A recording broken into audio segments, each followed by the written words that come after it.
You've done research, and this is a fun topic. We have a handful of things that we debate all the time, kind of out in the field and in the shop, and so I'm interested to hear your response. Connor, thinking through the term that we use, phantom yield loss, does it occur in the field? Do kernels lose weight through respiration and sitting out in the field and drying? Like you, we get into some different conversations about this one. Andrew and I have occasionally literally been like almost yelling at each other, because he'll cite science and I'll be like, okay, but I just watched something happen in the field, and so it's fun those are fun debates. Completely. And as you have those debates, the important thing, and this is any conversation, just, conversation 101, everyone has a different perspective and a different mindset and a different past and history to how they got to where they are today and where the discussion is. So when you go into phantom yield loss, the first thing you have to define is how do you define yield, or how are you defining yield in this conversation? That, I think, changes it a lot. And usually we don't even get past that point. Just so you know, usually we get stuck at that point. You're phantom, and then the whole thing goes out now. But this was a great interpretation because there's the biological yield. That is the grain on the plant. You talked about, do the kernels put the starches back into the plant, or are they set there? So that's one way to think about yield, purely grain on the plant.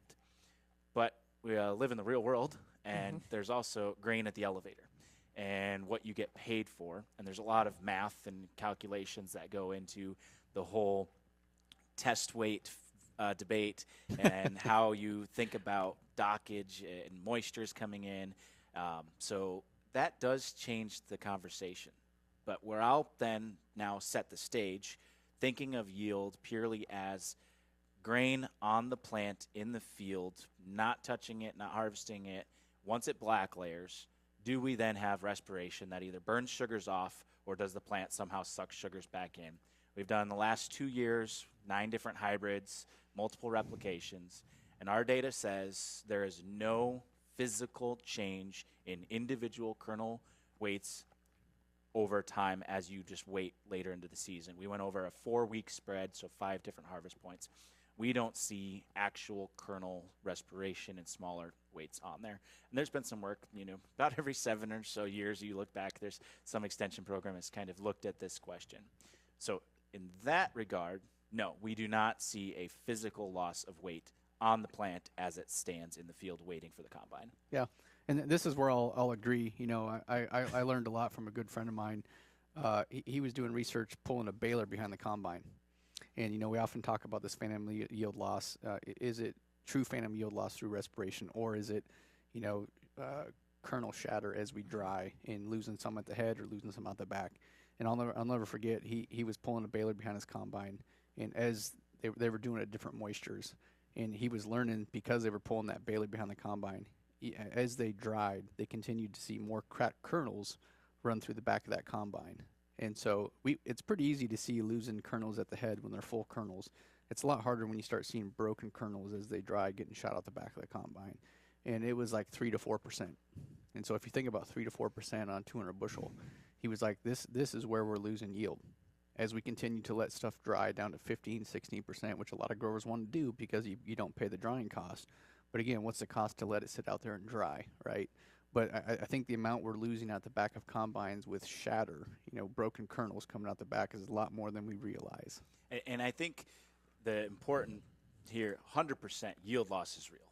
It's the phantom component that we kind of talk about and debate. It also comes down to how you measure yield.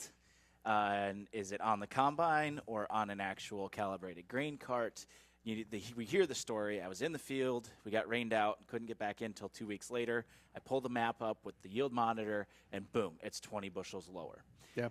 Well, did we reset the monitor for the drier grain? Exactly. Yep. How those work is you throw in grain at a plate, and anyone that's taking a handful of 26% grain and a handful of 18% grain, they don't feel the same. They don't. And so if you throw them at the wall, do you think they're going to hit the wall the same way? Right. So are we recalibrating the monitors, I think, is part of it.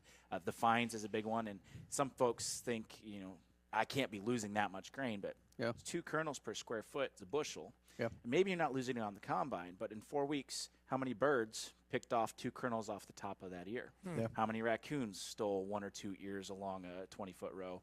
So maybe it's not on the combine. I've combine's pretty cool these days with how good they are at catching all that grain. But the longer it sits, the risk is too that the kernels are just lost somewhere else out of our control. Yeah. So I'd like to chime in here, and thanks to the work that Dr. Sible and his team have done, we actually see you can have phantom yield gain. You can actually. Wow, this is really. I can only imagine the conversation. I was going to keep that can of worms under the table. But Yeah, now it's out. a lot of high yield growers, especially the contest guys, will tell you we need to get out there and harvest at 25% moisture, right? Because that's where the yield's highest. Because we don't want any of this phantom yield loss, which, by the way, most growers believe does occur. And as Connor says, it occurs, probably combine loss. But in our research, we've seen if you're harvesting at 26%, it might not quite be done yet, and there might actually be some phantom gain. I know he doesn't want to mention it, but we've seen it in the last 2 years. It's out there now. I will say we haven't seen it go down, and if anything, it's gone up 3 or 5 bushel over that 4 to 5 week period. Yeah, as going from 26% to 22%. Or and about there. And I think once we hit below 21, that's where it flatlines. But yeah, is the plant somehow adding weight into that 25, 24% range?